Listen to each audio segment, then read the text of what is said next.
অসত্য তথ্য প্রতিরোধের তাগিদ প্রধানমন্ত্রীর, গণমাধ্যমকে দায়িত্বশীল ভূমিকা রাখার আহ্বান। 5 দিন পর চিরচেনা রূপে দেশ, অফিস পাড়ায় কর্মচাঞ্চল্য, খুলেছে পোশাক কারখানাও। জনমনে পুরোপুরি স্বস্তি না ফেরা পর্যন্ত চলবে কারফিউ, এখনই খুলছে না শিক্ষা প্রতিষ্ঠান।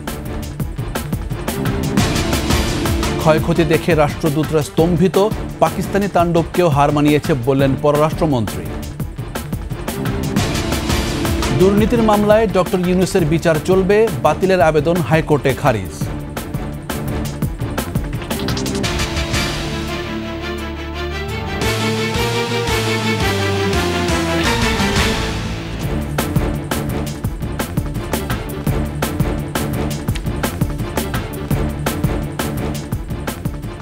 শুনছিলেন ফার্স্ট সিকিউরিটি ইসলামী ব্যাংক পিএলসি সংবাদ শিরোনাম। আমন্ত্রণ রাত 11টার 21 সংবাদে, সাথে আছি আমি জাবের হোসেন। দর্শক, 21 টেলিভিশনের সংবাদ একই সাথে সরাসরি দেখতে পাবেন আমাদের ফেসবুক পেজ www.facebook.com/2124 অনলাইন।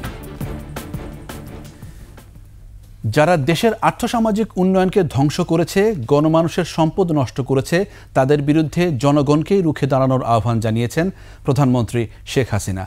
বহির্বিশ্বে যেসব অসত্য তথ্য প্রচার হচ্ছে তা প্রতিরোধে দেশের গণমাধ্যমকে দায়িত্বশীল ভূমিকা রাখার তাগিদ দিয়েছেন সরকার প্রধান। প্রণব চক্রবর্তীর রিপোর্ট। প্রধানমন্ত্রীর কার্যালয়ে এডিটর্স গিল্ডের উদ্যোগে গণমাধ্যম সম্পাদকদের সাথে প্রধানমন্ত্রী শেখ হাসিনার মতবিনিময়। রাষ্ট্রের 3টি স্তম্ভকে অকেজো করে 4র্থ স্তম্ভ গণমাধ্যমকে অকেজো করতে হবে। তার মানে হচ্ছে পুরো বিষয়টা যদি নাটশেলে বলি, তাদের পুরো টার্গেট ছিল রাষ্ট্রকে অকেজো প্রমাণ করা। উঠে আসে সাম্প্রতিক পরিস্থিতিতে গেল কয়েকদিনের সহিংসতার ভয়াবহতা।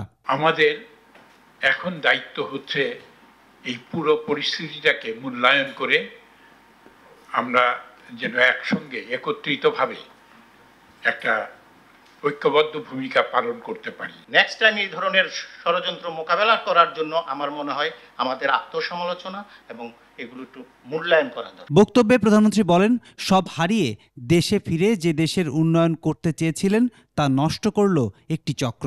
আমরা স্বাধীনতা এনেছি, সেই স্বাধীনতা তো বিফল হতে পারবে না। অন্তত আমার দেশের মানুষ মাথা উঁচু করে বিশ্বে চলবে, আমি সবসময় সেটাই চেয়েছি এবং আমি যে কথা দিয়েছি সে কথা আমি রেখেছি, আমি তা করতে পেরেছি। আজকে কেউ কুড়ে ঘরে বাস করে না। অন্তত এটুকু বলতে পারি যে যতক্ষণ আছি সেই মানুষের যাতে কষ্ট না হয় এ ব্যাপারে আমার যা করণীয় আমি করে যাব। তাতে যে কে গালি দিল আর কে সুনাম করলো ওটা নিয়ে চিন্তা করি না। দেশের এত অর্জন যেন বিফলে না যায় সেজন্য দেশবাসীকে সজাগ থাকার আহ্বান জানান সরকার প্রধান। সমস্ত বাংলাদেশ থেকে শিবির, জামাত এরা কিন্তু ঢুকে আসছে, সাথে সাথে ছাত্র দলেরও ক্যাডাররা কিন্তু সক্রিয় ছিল, কারণ যতগুলি ঘটনা ঘটছে এরাও কিন্তু সম্পৃক্ত। তখনও কোনো লাশ পড়ে নাই, কিন্তু স্টেট ডিপার্টমেন্টের বক্তব্য এসে গেল যে 2টি লাশ পড়েছে। তো লাশের খবর তাদের কে দিল? তাহলে লাশ ফেলার নির্দেশটা কে দিয়েছিল? যে যারা এই ধরনের দেশের সর্বনাশটা করলো, যারা আজকে গণমানুষের আর্থসামাজিক উন্নতির জন্য, তাদের আয় বৃদ্ধি, তাদের চলাচল সুন্দর, তাদের জীবন মান উন্নত করবার জন্য যতগুলি স্থাপনা তৈরি করেছে সবগুলিতেই তারা আঘাত করেছে, সবগুলি তারা ভেঙে দিয়েছে। তাহলে ক্ষতিটা কার? নিশ্চয়ই জনগণের। এখানে তো জনগণকেই রুখে দাঁড়াতে হবে। বহির্বিশ্বে যেসব অসত্য তথ্য ও গুজব প্রচার হচ্ছে তা প্রতিরোধে দেশের গণমাধ্যমকে দায়িত্বশীল ভূমিকা রাখার তাগিদ দেন প্রধানমন্ত্রী। আবার কতগুলি রক্ত ঝরলো, যেটা কখনো আমার কাম্য ছিল না। হ্যাঁ, এখন ডিজিটাল বাংলাদেশ করেছি, তার সুফল মানুষ পেয়েছে, কুফল মানুষ পেল।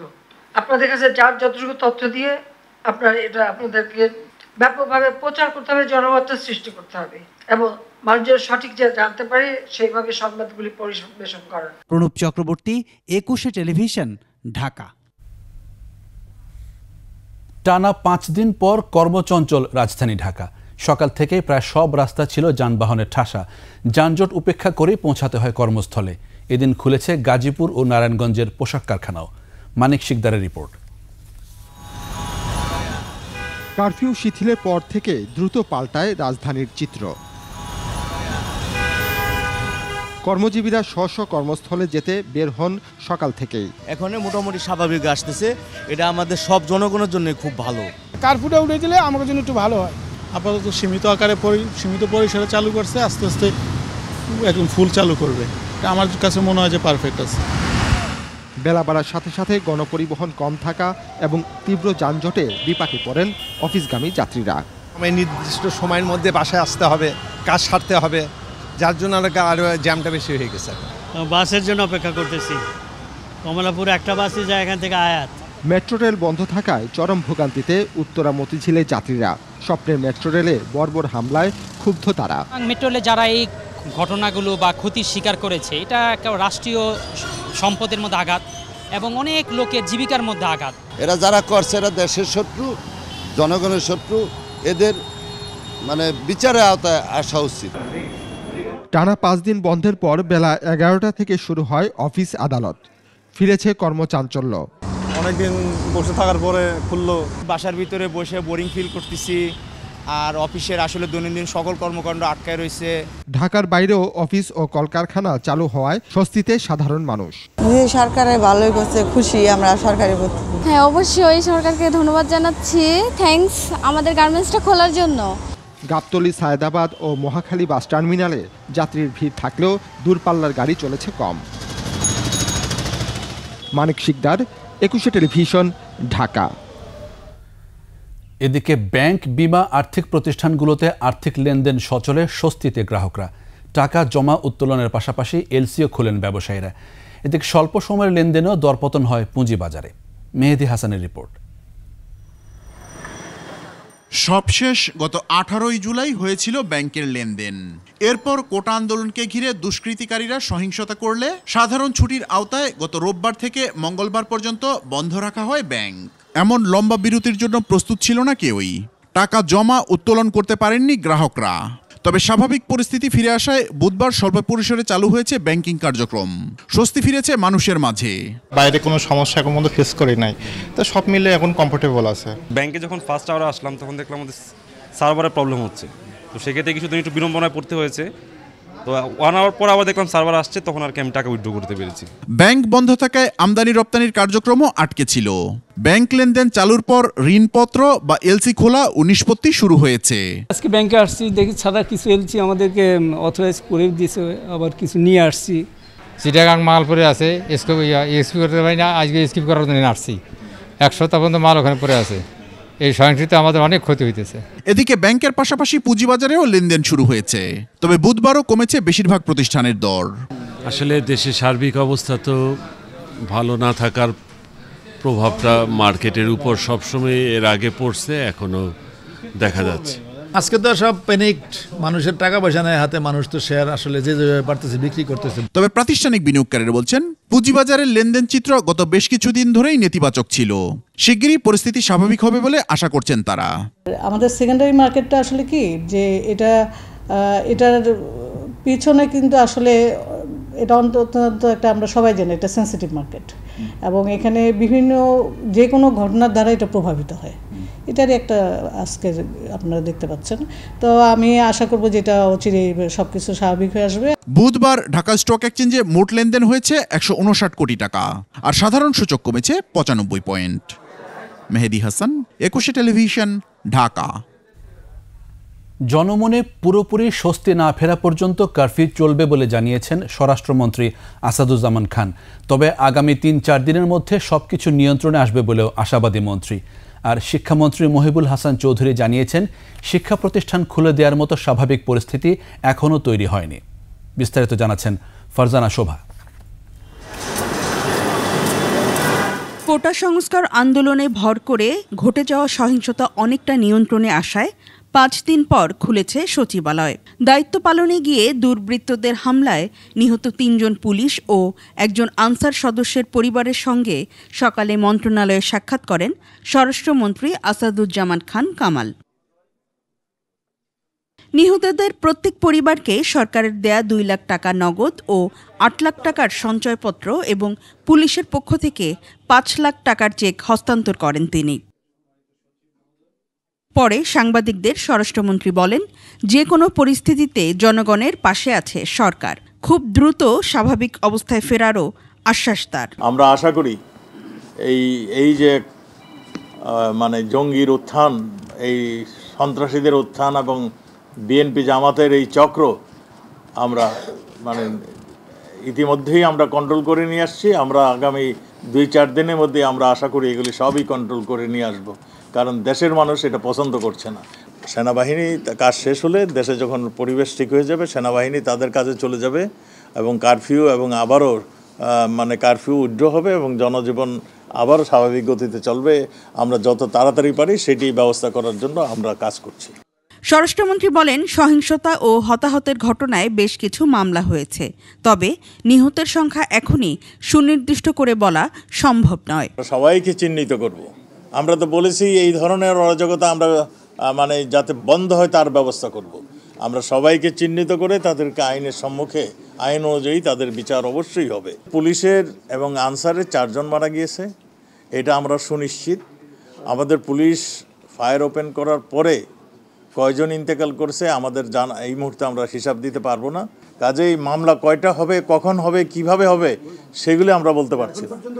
আমি বলি প্রতি ঘন্টায় মামলা হচ্ছে। এদিকে সর্বশেষ আইন শৃঙ্খলা পরিস্থিতি নিয়ে আন্তঃমন্ত্রণালয় বৈঠকে বসেন স্বরাষ্ট্রমন্ত্রী, আইনমন্ত্রী, শিক্ষামন্ত্রী ও তথ্য প্রতিমন্ত্রী। যোগ দেন পুলিশ প্রধান সহ বিভিন্ন দপ্তরের কর্মকর্তারাও। শিক্ষামন্ত্রী বলেন, উস্কানি দিয়ে শিক্ষার্থীদের আন্দোলনকে সহিংসতায় রূপ দেওয়ার পেছনে কারা আছে তা খতিয়ে দেখা হচ্ছে। এখনই শিক্ষা প্রতিষ্ঠান না খোলার সিদ্ধান্ত জানান তিনি। আর ঘোষণা দিয়ে আরও পরিস্থিতি অস্থিতিশীল করাটা কখনোই কাম্য নয়। আর একটি বিষয় হচ্ছে, শিক্ষা প্রতিষ্ঠান বলতে তো শুধুমাত্র বিশ্ববিদ্যালয় বা কলেজ নয়, আমাদের তো বিদ্যালয়গুলোকে নিয়েও কাজ করতে হয়। তো সেটা পরিস্থিতি এখনও আমরা পর্যবেক্ষণ করছি। আর একটি বিষয় হচ্ছে, আমাদের তো উচ্চ মাধ্যমিক পরীক্ষা চলমান। এখন আমাদের প্রথম যেটা অগ্রাধিকার সেটা হচ্ছে উচ্চ মাধ্যমিক পরীক্ষার যে প্রক্রিয়াটা, সেটাকে যাতে করে আমরা চাই যে সেটা পুনরায় আবার যাতে করে শুরু করা যেতে পারে। সহিংসতার মামলাগুলো দ্রুত বিচার ট্রাইব্যুনালে যাবে কিনা তা যাচাইয়ের কথাও জানান মন্ত্রীরা। ফারজানা শোভা, 21 টেলিভিশন, ঢাকা। কোটা আন্দোলনকে কেন্দ্র করে সহিংসতায় রাজধানীর বিভিন্ন স্থাপনার ধ্বংসযজ্ঞ ঘুরে দেখে স্তম্ভিত 39 দেশের রাষ্ট্রদূত ও কূটনীতিক। এমন হামলা পাকিস্তানি হানাদার বাহিনীর তাণ্ডবকেও হার মানিয়েছে বলে মন্তব্য করেছেন পররাষ্ট্রমন্ত্রী ডক্টর হাসান মাহমুদ। শিউলি শবনমের প্রতিবেদন। সম্প্রতি ছাত্র আন্দোলনের আড়ালে দুষ্কৃতিকারীদের সহিংসতা ও আগুন সন্ত্রাসে ধ্বংসস্তূপে পরিণত হয় মেট্রো রেলের 2টি স্টেশন, সড়ক ও সেতু ভবন, রাষ্ট্রায়ত্ত টেলিভিশন বিটিভি সহ বিভিন্ন স্থাপনা।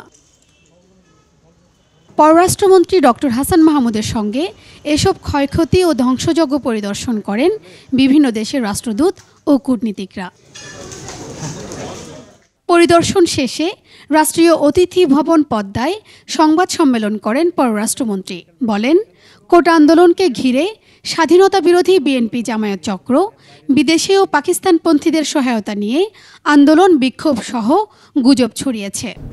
লস অ্যাঞ্জেলসে আমাদের মিশনের সামনে একটি বিক্ষোভের আয়োজন করা হয়েছে, সেখানে পাকিস্তানিরা যোগ দিয়েছে এবং বেশ কয়েকজন পাকিস্তানি সেটি অর্গানাইজ করার সাথে যুক্ত ছিল। একইভাবে আমাদের বিভিন্ন মিশনের সামনে যে বিক্ষোভ হয়েছে, এই বিএনপি জামাত চক্র সেখানকার পাকিস্তান কমিউনিটির সহায়তা নিয়েছে। সেই সহায়তা নিয়ে বিভিন্ন জায়গায় বিক্ষোভ প্রদর্শন করেছে এবং গুজব ছড়াচ্ছে।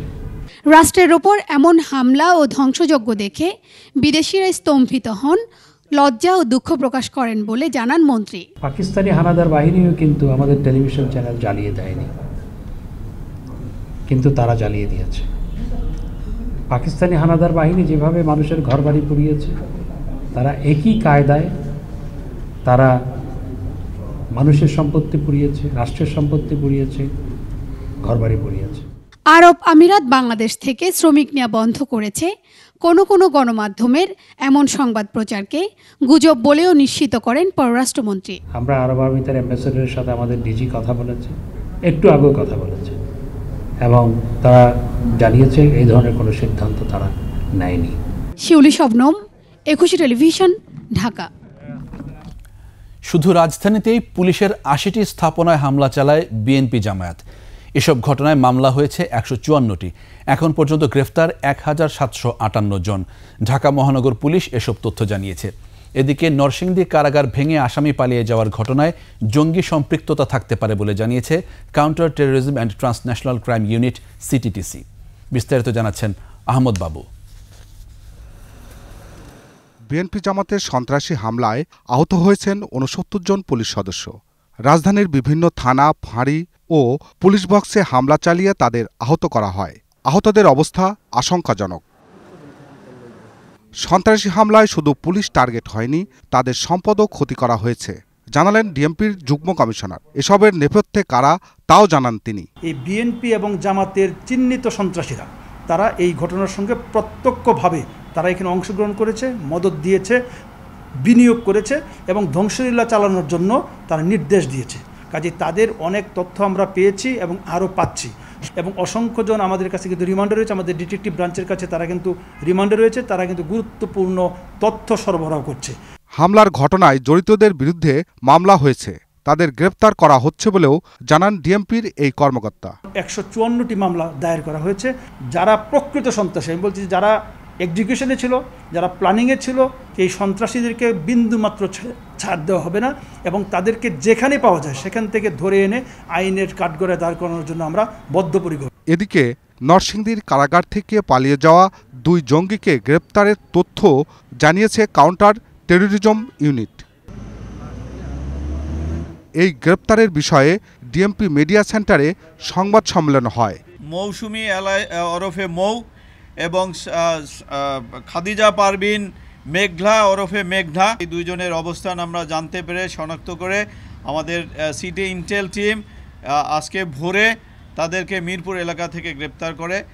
কারাগার থেকে পালিয়ে যাওয়া আসামিদের গ্রেপ্তারের অভিযান চলছে বলেও জানান তিনি। সক্রিয় থাকার প্রমাণ আমরা পেয়েছি। আহমদ বাবু, ২১শে টেলিভিশন, ঢাকা। কোটা সংস্কার আন্দোলনে ৬ শিক্ষার্থী নিহতের ঘটনায় গণবিজ্ঞপ্তি দিয়ে সবার কাছে তথ্য উপাত্ত জানতে চাইবে বিচার বিভাগীয় তদন্ত কমিটি। এরপর তথ্য ও ছবি বিচার বিশ্লেষণ করা হবে। তদন্তের প্রয়োজনে ঢাকার বাইরে যেতে পারে তদন্ত কমিটি। বিস্তারিত শাকেরা আরজুর রিপোর্টে। কোটা আন্দোলনে ৬ শিক্ষার্থীর নিহতের ঘটনা তদন্তে দুপুরে সুপ্রিম কোর্টের অডিটোরিয়ামে বসে বিচার বিভাগীয় তদন্ত কমিটির প্রথম বৈঠক। যোগ দেন কমিটির প্রধান বিচারপতি খন্দকার দিলিরুজ্জামান। এছাড়াও মন্ত্রিপরিষদ সচিব মাহমুদুল হোসেন খান, অতিরিক্ত সচিব জাহিদা পারভিন, উপসচিব তানভীর আহমেদ ও হাইকোর্টের রেজিস্ট্রার মশিউর রহমান। বৈঠক শেষে কমিটির প্রধান জানান, তদন্ত কমিটি গণবিজ্ঞপ্তির মাধ্যমে নাগরিকদের কাছে থাকা ছবি, তথ্য, অডিও, ভিডিও চাইবে। ইতিমধ্যে কমিশন তাদের কার্যক্রম শুরু করেছে। তারই আলোকে আমরা আজকে কমিশনের প্রথম মিটিং করলাম এবং আমরা বিভিন্ন নাগরিকদের কাছে গণবিজ্ঞপ্তির মাধ্যমে তাদের কাছে যে সকল তথ্যাদি আছে সেগুলো আমরা আহ্বান করব। সেটা কি পদ্ধতিতে হবে সেটা আপনারা গণবিজ্ঞপ্তির মাধ্যমে জানতে পারবেন। কোটা আন্দোলনে নিহত ৬ শিক্ষার্থীর বিষয়ে আপাতত তদন্ত চলবে। তথ্য উপাত্তের প্রয়োজনে ঢাকার বাইরে যাবে কমিটি। পরবর্তী ঘটনাগুলো প্রজ্ঞাপনের পরে হয়েছে, সুতরাং এখন পর্যন্ত এই ৬ জনের ব্যাপারেই বলা আছে। একটা অস্বাভাবিক অবস্থা বিরাজ করছিল, কারফিউ ছিল, ছুটি ছিল, যার কারণে তাৎক্ষণিকভাবে সেখানে পৌঁছানো সম্ভব হয়নি। আমরা চেষ্টা করব সকল ঘটনার সুষ্ঠু তদন্ত করবার জন্য। আমাকে যে দায়িত্ব দেওয়া হয়েছে সেই দায়িত্ব আমি সম্পূর্ণ সততা, নিষ্ঠতা এবং স্বচ্ছতার মধ্য দিয়ে আমি পালন করার চেষ্টা করব। তদন্ত কমিটি নির্ধারিত সময়েই প্রতিবেদন দিতে পারবে বলে আশা প্রকাশ করেন তিনি। গত ১৬ জুলাই হাইকোর্টের বিচারপতি দিলিরুজ্জামানকে একক করে এই কমিটি গঠন করে দেয় সরকার। শাকেরা আরজু, ২১শে টেলিভিশন, ঢাকা। মানি লন্ডারিং প্রতিরোধ আইনে অভিযোগ গঠনের বৈধতা এবং মামলাটি বাতিল চেয়ে ডক্টর মোহাম্মদ ইউনুস সহ ৭ জনের আবেদন খারিজ করে দিয়েছেন হাইকোর্ট। ১ বছরের মধ্যে মামলাটির বিচার কাজ সম্পন্ন করতেও বলা হয়েছে। বিচারপতি মোহাম্মদ নজরুল ইসলাম তালুকদার ও বিচারপতি কাজী ইবাদত হোসেনের হাইকোর্ট বেঞ্চ এই আদেশ দেন। এর ফলে বিচারিক আদালতে মামলাটি চলবে বলে জানিয়েছেন দুদকের আইনজীবী। তবে আদেশের বিরুদ্ধে আপিলের কথা জানিয়েছেন ডক্টর ইউনুস সহ আবেদনকারীদের আইনজীবী। 25 কোটি 22 লাখ টাকা আত্মসাতের অভিযোগে গত বছরের 30 মে মামলাটি করে দুদক। তদন্ত প্রতিবেদনে বলা হয়, অবৈধভাবে অর্থ স্থানান্তর করা হয়েছে, যা মানি লন্ডারিং প্রতিরোধ আইনে অপরাধ। এফআইআর থেকে, চার্জশিট থেকে যে এখানে মামলার যথেষ্ট উপাদান আছে, কাজে এটা খারিজযোগ্য। আদালতকে আমরা অনেকগুলো সিদ্ধান্ত দিয়েছি, মিস্টার মামুন অনেকগুলো সিদ্ধান্ত দিয়েছেন, দুপক্ষ শুনে আদালত খারিজ করে দিয়েছেন, যেহেতু অপরাধের প্রাথমিক সত্যতা আছে। উনি বিদেশের সমস্ত প্রোগ্রাম ফেলে দিয়ে এসেছেন, আমরা সুপ্রিম কোর্টে এইখানে আমরা আপিলে যাব। নিচ্ছি সংবাদ বিরতি। যখন ফিরছি তখন অন্যান্য খবরের সঙ্গে আরও থাকবে। কুষ্টিয়ার মোকামে ফিরেছে কর্মচাঞ্চল্য, সরবরাহ বাড়ায় স্বাভাবিক হচ্ছে চালের বাজার।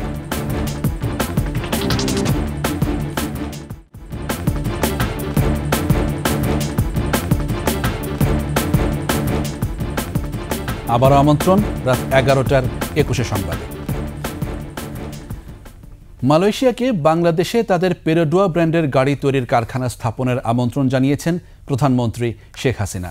সকালে দেশটির বিদায়ী হাইকমিশনার হাজনাহ মোহাম্মদ হাশমি প্রধানমন্ত্রীর কার্যালয়ে বিদায়ী সাক্ষাৎ করেন। পরে প্রধানমন্ত্রী শেখ হাসিনার প্রেস সচিব নাইমুল ইসলাম খান সাংবাদিকদের জানান, বৈঠকে প্রধানমন্ত্রী ও হাইকমিশনার জাতির জনক বঙ্গবন্ধু শেখ মুজিবুর রহমানের আমল থেকে দুই দেশের মধ্যে দীর্ঘস্থায়ী সম্পর্কের কথা স্মরণ করেন। বাংলাদেশের কৃষি বিশ্ববিদ্যালয়, মেডিকেল কলেজ ও অন্যান্য প্রতিষ্ঠানে মালয়েশিয়ার বেশ কিছু শিক্ষার্থী পড়াশোনা করছে জানিয়ে প্রধানমন্ত্রীর প্রতি কৃতজ্ঞতা জানান মালয়েশিয়ার হাইকমিশনার। ছাত্রদের কোটা আন্দোলনকে কেন্দ্র করে উদ্ভূত পরিস্থিতি সামাল দেয়ায় প্রধানমন্ত্রীকে সাধুবাদ জানান মালয়েশিয়ান হাইকমিশনার।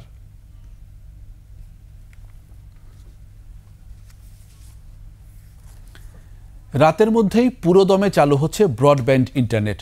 আইসিটি প্রতিমন্ত্রী জুনায়েদ আহমেদ পলক আরও জানিয়েছেন, রোববার নাগাদ চালু হবে মোবাইল ইন্টারনেট সেবা। আজকে রাত থেকে আমরা ব্রডব্যান্ড কানেক্টিভিটিটা আমরা আসলে পুনঃস্থাপন করতে পারি এবং ঢাকা, চট্টগ্রামের বাইরেও বিভাগ এবং জেলা, শহর সহ সারা দেশে আমরা চেষ্টা করছি যে আগামী সোমবারের মধ্যে যাতে করে আমরা মোবাইল নেটওয়ার্কটাও আমরা 4Gটা সবার কাছে নিয়ে আসতে পারি। আমাদের বাংলাদেশে কিন্তু 13 কোটি ইন্টারনেট ব্যবহারকারী, তারা যে ধৈর্যের পরিচয় দিয়েছেন, তারা যে সহনশীলতা পরিচয় দিয়েছেন এবং সরকারের পাশে মাননীয় প্রধানমন্ত্রীর নির্দেশনাগুলো তারা যেভাবে মেনে চলেছেন, ফলে কিন্তু আমরা খুব দ্রুতই একটা বিশৃঙ্খল অবস্থা থেকে একটা সুশৃঙ্খল স্বাভাবিক অবস্থায় ফিরে আসতে শুরু করেছি। দেশের এত উন্নয়ন চায়নি বিএনপি, তাই তারা ধ্বংসের সুরে কথা বলে, এমন মন্তব্য করেছেন আওয়ামী লীগের সাধারণ সম্পাদক ও সেতুমন্ত্রী ওবায়দুল কাদের। এসব আগুন সন্ত্রাসীদের বিরুদ্ধে দুর্গ গড়ে প্রতিরোধের আহ্বানও জানিয়েছেন সেতুমন্ত্রী। আর বস্ত্র ও পাটমন্ত্রী জাহাঙ্গীর কবির নানক বলেছেন, দেশের ভেতরে হস্তক্ষেপে 185টি দেশে বার্তা দিয়েছেন ডক্টর ইউনূস। রিপোর্ট প্রণব চক্রবর্তীর। চলমান পরিস্থিতিতে মানুষের পাশে দাঁড়াতে প্রধানমন্ত্রীর আহ্বানে অসহায় ও দুস্থদের হাতে খাবার তুলে দিচ্ছে আওয়ামী লীগ। বুধবার রাজধানীর শ্যামলী এলাকায় এই কর্মসূচির সূচনা করেন দলের সাধারণ সম্পাদক ও সেতুমন্ত্রী ওবায়দুল কাদের। বলেন, স্বাধীনতার পর যেসব অর্জন বাংলাদেশকে বিশ্বে সম্মানিত করেছে, দুষ্কৃতিকারীরা সেগুলোকেই ধ্বংস করছে। যে অর্জনগুলো জাতি আজকে আপনার মেট্রো রেল বন্ধ, কবে চালু করতে পারবো? ধ্বংসলীলা, ধ্বংসযজ্ঞ, ঢাকাবাসীর কত প্রিয় এই মেট্রো রেল। বিএনপি মিথ্যাচার করে ধ্বংসের সুরে কথা বলছে অভিযোগ করে প্রতিরোধে দেশবাসীকে ঐক্যবদ্ধ হওয়ার আহ্বান জানান ওবায়দুল কাদের। আজকে মির্জা ফখরুল এখনো ধ্বংসের সুরে, এখনো আগুন সন্ত্রাসে কথা বলে, এখনো ধ্বংসের কথা বলে।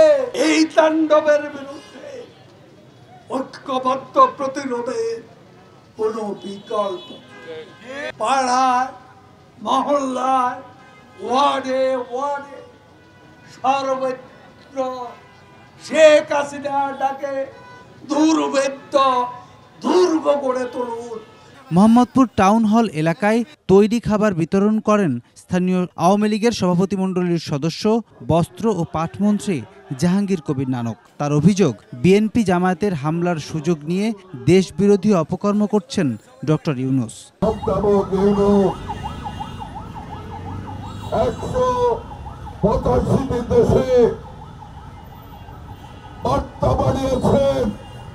তারা যেন বাংলাদেশের অভ্যন্তরীণ ব্যাপারে ও পরিস্থিতির ব্যাপারে যেন হস্তক্ষেপ করে।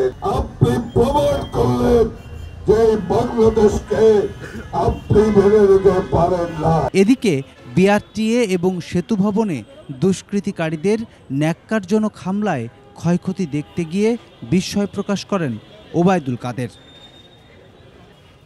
প্রণব চক্রবর্তী, 21 টেলিভিশন, ঢাকা। রাজনৈতিকভাবেই চলমান সংকটের সমাধান করা প্রয়োজন বলে মন্তব্য করেছেন বিএনপির মহাসচিব মির্জা ফখরুল ইসলাম আলমগীর।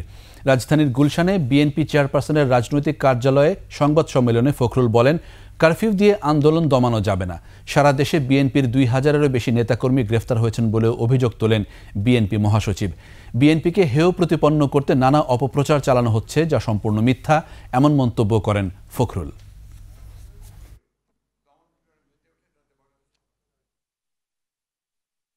ছাত্ররা খুব পরিষ্কার করে বলছিল, আমরা যৌক্তিক একটা বৈষম্যবিহীন একটা ব্যবস্থা চাই, সংস্কার চাই, তাই না? এটা খুব আমার কাছে খুব মনে হচ্ছে অত্যন্ত যুক্তিসঙ্গত কথা। সেখানে আলাপ আলোচনা বসলেই সেগুলো পরিষ্কার হয়ে যেত। তারা চিরাচরিতভাবে তাদের নিজেদের মতো করেই এই যে হাইকোর্ট ডিভিশন থেকে যে রায়টা তারা নিয়ে এসছেন, এই রায়টা তারা প্রথম দিনই আনতে পারতেন। এটা রাজনৈতিক সমাধান হতে হবে। সেই রাজনৈতিক সমাধান না করলে কখনই সমাধান হবে। কোটা সংস্কার আন্দোলনে ভর করে ঢাকা উত্তর সিটি এলাকায় পরিকল্পিত ধ্বংসযজ্ঞ চালিয়েছে দুর্বৃত্তরা। বর্জ্য অপসারণে নিয়োজিত 67টি যান পুড়িয়ে দিয়েছে তারা। ধ্বংস করেছে রামপুরার স্টর্ম সিওয়ার। ভাঙচুর ও আগুন দিয়েছে সূচনা কমিউনিটি সেন্টারেও। প্রাথমিক হিসেবে প্রায় 205 কোটি টাকার ক্ষয়ক্ষতি হয়েছে বলে জানিয়েছেন ঢাকা উত্তরের মেয়র আতিকুল ইসলাম এবং এলজিআরডি মন্ত্রী তাজুল ইসলাম। মানিক শিকদারের রিপোর্ট। পরিকল্পিতভাবে বর্বরোচিত ধ্বংসযজ্ঞ চালায় দুর্বৃত্তরা। জনসেবায় নিয়োজিত সিটি কর্পোরেশনও রেহাই পায়নি দুর্বৃত্তদের নৃশংসতা থেকে। পুড়িয়ে দেয়া হয় উত্তর সিটি কর্পোরেশনের বর্জ্য নিষ্কাশনে নিয়োজিত compactor, container career, open truck, hydraulic grader, microbus সহ 67টি গাড়ি। এটা কি আর চালানো সম্ভব হবে না? এটা আর চালানো সম্ভব না, এটা সব বিকল হয়ে গেছে একদম। ধ্বংস হওয়া গাড়িগুলোর একটির চালক ইমরান হোসেন তুলে ধরলেন দুর্বিষহ সেদিনের ধ্বংসযজ্ঞের স্মৃতি। এক একটা আত্মা আমাদের এরকম করে মারছে, আমরা কি করব? মাল রক্ষা করব না যান রক্ষা করব? বিশ্বাস করেন বিহারি পোলাপানগুলি এত উত্তপ্ত হয়েছে, বাসায় পারে না আমাদের জবাই করে দেয়, তাহলে আর কি করব? আত্মরক্ষাতে পালিয়ে গেছে গিয়া। নিষ্কাশন পরিবহনের অভাবে কাজীপাড়া, শেওড়াপাড়া সহ বিভিন্ন স্থানে এভাবেই বর্জ্যস্তূপ পড়ে আছে 5 দিন ধরে। ঢাকা উত্তরের মেয়র আতিকুল ইসলামকে নিয়ে মিরপুর 10 করঞ্চল পরিদর্শন করেন এলজিআরডি মন্ত্রী তাজুল ইসলাম। পরে সংবাদ সম্মেলনে জানান, নাশকতাকারীদের আইনের আওতায় আনা হবে। আইন শৃঙ্খলা রক্ষাকারী প্রতিষ্ঠানগুলো আন্তরিকভাবে মাঠে আসে এবং দুষ্কৃতিকারীদেরকে অবশ্যই প্রতিহত করা হবে, জনমানুষের অধিকার প্রতিষ্ঠা করা হবে। মেয়র জানান, নাশকতায় অন্তত 205 কোটি টাকার ক্ষয়ক্ষতি হয়েছে, যা পুষিয়ে উঠতে সময় লাগবে। এটা আমরা প্রাথমিক ক্ষয়ক্ষতি বলেছি আমরা 205 কোটি টাকা। আমাদের উত্তরা কমিউনিটি সেন্টারকে সম্পূর্ণভাবে ভেঙে ফেলা হয়েছে। জনগণের কাছে বিচার দিলাম, সরকারের কাছে বিচার দিলাম। দ্রুততম সময়ে বর্জ্য নিষ্কাশন করে স্বাভাবিক অবস্থায় আনারও প্রতিশ্রুতি সিটি কর্পোরেশনের। সিটি কর্পোরেশনের প্রায় অর্ধশতাধিক গাড়ি এভাবে জ্বালিয়ে পুড়িয়ে ধ্বংস করা হয়েছে। স্থানীয় যারা আছেন এবং চালক আছেন যারা, তারা সবাই বলছেন যেভাবে জ্বালিয়ে পুড়িয়ে ধ্বংস করা হয়েছে সেটা আসলে কোনোভাবেই কাম্য নয়। এই ক্ষতি পূরণ করতে দীর্ঘ সময় লাগবে। মানিক শিকদার, 21 টেলিভিশন, ঢাকা। এদিকে সেতু ভবনে নাশকতার মামলায় 2 আসামিকে গ্রেফতার করেছে ঢাকা মহানগর গোয়েন্দা পুলিশ। জড়িত অন্যদের শনাক্তের কথা জানিয়েছেন ডিএমপির অতিরিক্ত কমিশনার মোহাম্মদ হারুনুর রশিদ। সংবাদ সম্মেলনে আরও জানান, জামায়াত শিবির এবং কিছু বিএনপি নেতারা অর্থের বিনিময়ে ভাড়া করা লোক দিয়ে এই সহিংসতা ও লুটপাট চালিয়েছে। গ্রেফতারকৃতরা প্রাথমিকভাবে স্বীকারোক্তি দিয়েছে বলে জানান ডিবি পুলিশের এই শীর্ষ কর্মকর্তা।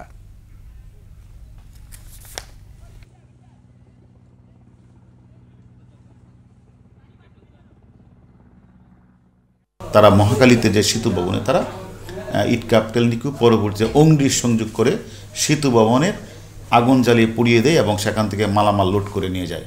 সেই মালামাল লুটের ঘটনায় আমরা একদম সিসিটিভি এবং আমরা বিভিন্ন ডাটা অ্যানালাইসিস করে আমরা সেখান থেকে যারা সরাসরি জড়িত আমরা সেই 2 জনকে গ্রেপ্তার করেছি। প্রধানতম চালের মোকাম কুষ্টিয়ার খাজানগর থেকে বিশেষ প্রহরায় রাজধানীসহ দেশের পাইকারি বাজারগুলোতে চাল পাঠানো হচ্ছে। দ্বিতীয় দিনেও একযোগে শতাধিক ট্রাক চাল পাঠানো হয় বিজিবি, র্যাব ও পুলিশি পাহারায়। পরিস্থিতি স্বাভাবিক হওয়া পর্যন্ত এই প্রক্রিয়া চালু রাখবে প্রশাসন। কুষ্টিয়া প্রতিনিধি জহুরুল ইসলামের তথ্য, ছবিতে ডেস্ক রিপোর্ট। চালের অন্যতম প্রধান মোকাম কুষ্টিয়ার খাজানগর। দিনে প্রায় 200 ট্রাক চাল যায় রাজধানী সহ দেশের পাইকারি বাজারগুলোতে। কয়েকদিনের সহিংস ঘটনায় চাল সরবরাহ প্রায় বন্ধই ছিল। এতে চালের দাম অস্বাভাবিক বেড়ে যায়। ক্ষতিগ্রস্ত হন খাজানগরের চালকল মালিকরা। বেকার হয়ে পড়েন নানা কাজে জড়িত হাজারো কর্মীও। মঙ্গলবার থেকে বিশেষ ব্যবস্থায় মোকাম চালু রাখায় ফিরেছে কর্মচাঞ্চল্য। খুশি মালিক, শ্রমিকরা।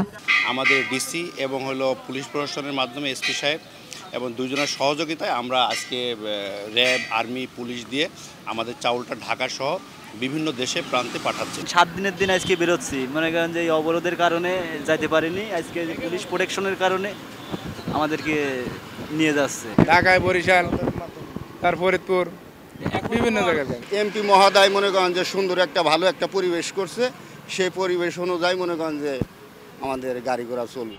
চাল সহ সব ধরনের নিত্যপণ্য সরবরাহে সহযোগিতা দিয়ে যাবে জেলা ও পুলিশ প্রশাসন। আজকে 103টি ট্রাক, চালবাহী ট্রাক এখান থেকে ঢাকায় পৌঁছাবে। সেটি আমরা এসকর্ট করে আমাদের জেলা পার করে দেব এবং আমরা সরকারের সাথে কথা বলেছি যে জেলাগুলো এই পথের মধ্যে পড়বে সকল জেলা থেকেই নিরাপত্তা প্রদান করা হবে। চলমান পরিস্থিতির আলোকে আমরা নিত্য প্রয়োজনীয় যে পণ্যগুলো আছে এগুলোর সরবরাহে যাতে কোনো ঘাটতি না হয় সেই জন্য আমরা কেন্দ্রীয় সিদ্ধান্ত মোতাবেক আমরা আজকে এসকর্টের মাধ্যমে এগুলো ঢাকাতে পাঠাচ্ছি।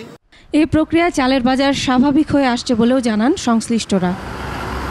Masum আলিসা, desk report, 21 television. আবারও সংবাদ বিরতি। যখন ফিরছি তখন অন্যান্য খবরের সঙ্গে আরও থাকবে। নেপালের ত্রিভুবন বিমানবন্দরে আবারও প্লেন বিধ্বস্ত, 18 জনের মরদেহ উদ্ধার।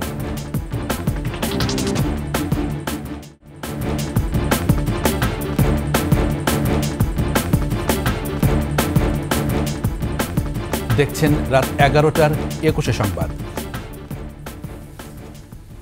কারফিউ শিথিল এবং সীমিত আকারে ইন্টারনেট সেবা চালু হওয়ার পর প্রাণ চাঞ্চল্য ফিরে এসেছে বন্দরনগরী চট্টগ্রামে।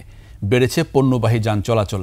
তবে পুরো মাত্রায় ইন্টারনেট সেবা চালু না হওয়ায় বন্দরের কন্টেইনার জটের আশঙ্কা ব্যবসায়ী শিল্প মালিকদের। চট্টগ্রাম থেকে হাসান ফেরদৌসের তথ্য নিয়ে ডেস্ক রিপোর্ট। ক্যামেরায় ছিলেন বিপ্লব মজুমদার। কারফিউ শিথিলের সময়টা জুড়ে ব্যস্ততা বাড়ে চট্টগ্রাম বন্দর, চট্টগ্রাম কাস্টমস হাউস সহ আমদানি রপ্তানিকারী বিভিন্ন প্রতিষ্ঠানে। সড়ক মহাসড়কে বাড়ে পণ্যবাহী যান চলাচল। এদিকে পুরো মাত্রায় ইন্টারনেট সেবা চালু না হয় আর্থিক ক্ষতির আশঙ্কা সংশ্লিষ্টদের। প্রায় 43,000-এর উপরে কন্টেনার জমে গেছে।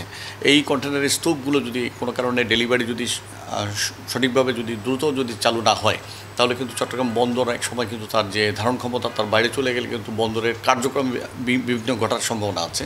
চট্টগ্রাম কাস্টমস হাউস জানিয়েছে বিশেষ ব্যবস্থায় 3,823 পণ্যের শুল্কায়ন চালান হয়েছে। বিশেষ ব্যবস্থাপনায় এনবিআর এর সহায়তায় আমরা আমাদের কাস্টম হাউসের ইন্টারনাল ল্যান কানেক্টিভিটি স্থাপন করে, যেটা আমাদের এসআই কোড, আপনারা জানেন যে এসআই কোড সার্ভারের বিশেষ সিকিউরিটির কারণে আমাদের একটা ওটিপি ব্যবস্থা প্রবর্তন করতে হয়েছিল, সেটাকে আমরা আমাদের থ্রু ল্যান কানেক্টিভিটির মাধ্যমে আমরা সেটা আবার এস্টাবলিশ করেছি। বন্দর কর্তৃপক্ষ বলছে জাহাজীকরণ এবং পণ্য খালাসে তারা প্রস্তুত থাকলেও যোগাযোগ ব্যবস্থা পুরোপুরি সচল না হওয়ায় কিছুটা সমস্যা হচ্ছে। ডেলিভারি ক্ষেত্রে road communication and rail communication বন্ধ থাকাতে ডেলিভারির ক্ষেত্রে একটু আমাদের একটু বিঘ্ন ঘটেছে। কাস্টমসও ফুললি ফাংশনাল, চট্টগ্রাম পোর্ট তো গত কয়েকদিন ধরে ফুললি ফাংশনাল ছিল। সুতরাং এক্সপোর্ট ইম্পোর্ট বিজনেসে আমি আশা করি কোনো ধরনের ব্যাঘাত বর্তমান যে অবস্থায় আছে আর হবে না। কারফিউয়ের মধ্যে বন্দর কার্যক্রম 24 ঘন্টা সচল রাখার কথাও জানিয়েছে বন্দর কর্তৃপক্ষ। রত্না সামান, ডেস্ক রিপোর্ট, 21 টেলিভিশন। এবার বাণিজ্য সংবাদ।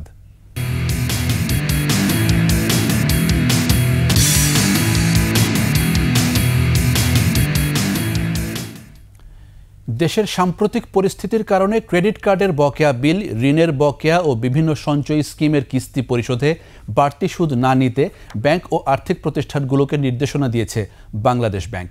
পৃথক প্রজ্ঞাপনে কেন্দ্রীয় ব্যাংক জানায়, কারফিউ ও সাধারণ ছুটির সময়ে যাদের ঋণের বকেয়া, ক্রেডিট কার্ডের বিল ও সঞ্চয়ী আমানতের কিস্তি দেওয়ার সময় ছিল, তারা 31 জুলাই পর্যন্ত তা জমা দিতে পারবেন।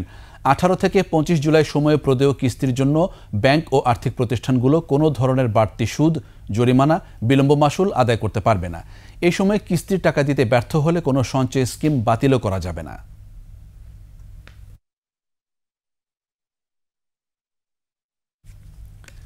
এবার আন্তর্জাতিক খবর।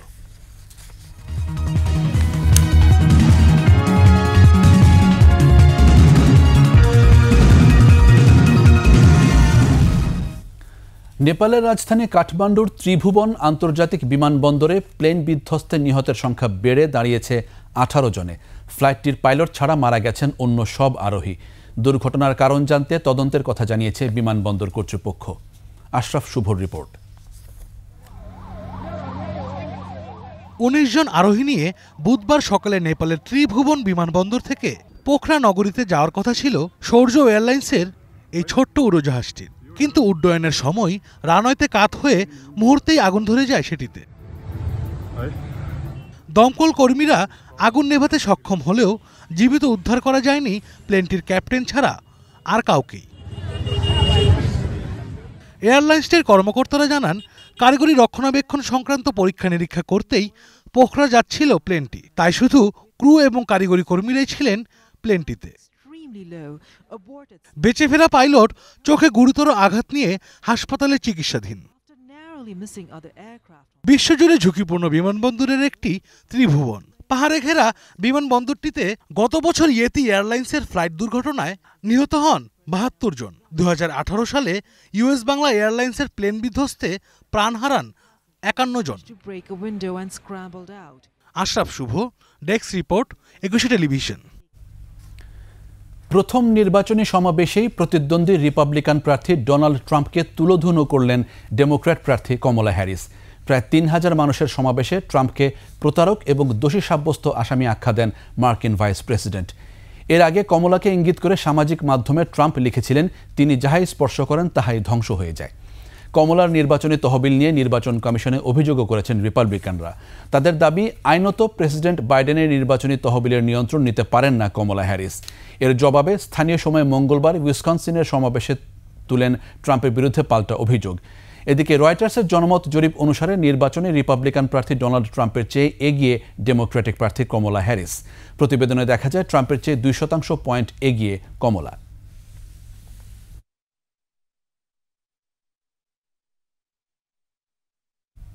আর মাত্র দুদিনের অপেক্ষা, শুরু হচ্ছে বিশ্বের সর্ববৃহৎ খেলার আসর অলিম্পিক গেমস। ক্রীড়া জগতের মহাযজ্ঞটি এবার হচ্ছে প্যারিসে। 32 রকমের খেলার আয়োজন থাকছে প্যারিস অলিম্পিকে।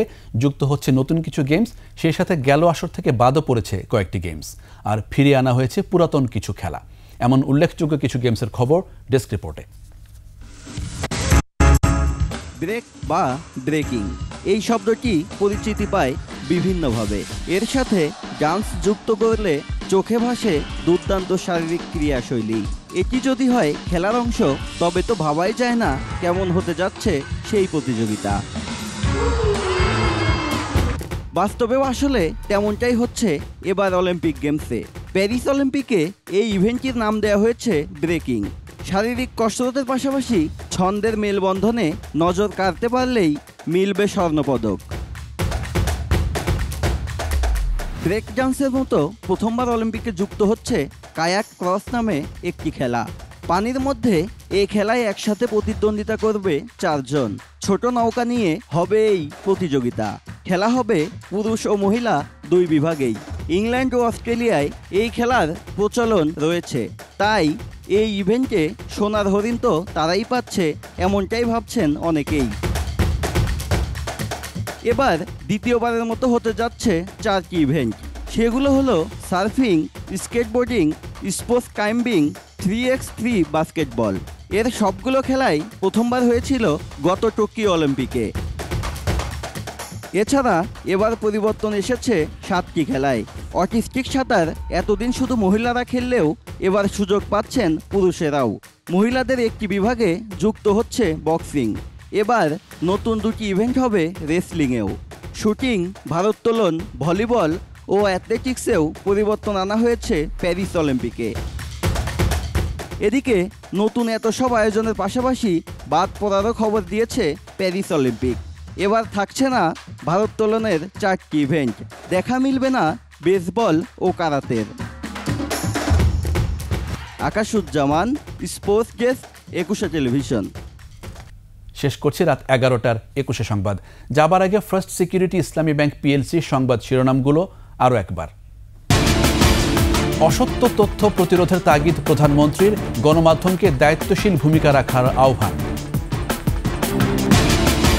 5 দিন পর চিরচেনা রূপে দেশ, অফিস পাড়ায় কর্মচাঞ্চল্য, খুলেছে পোশাক কারখানাও। জনমনে পুরোপুরি স্বস্তি না ফেরা পর্যন্ত চলবে কারফিউ, এখনই খুলছে না শিক্ষা প্রতিষ্ঠান। ক্ষয়ক্ষতি দেখে রাষ্ট্রদূতরা স্তম্ভিত, পাকিস্তানি তাণ্ডবকেও হার মানিয়েছে বললেন পররাষ্ট্রমন্ত্রী। দুর্নীতির মামলায় ডক্টর ইউনূসের বিচার চলবে, বাতিলের আবেদন হাইকোর্টে খারিজ।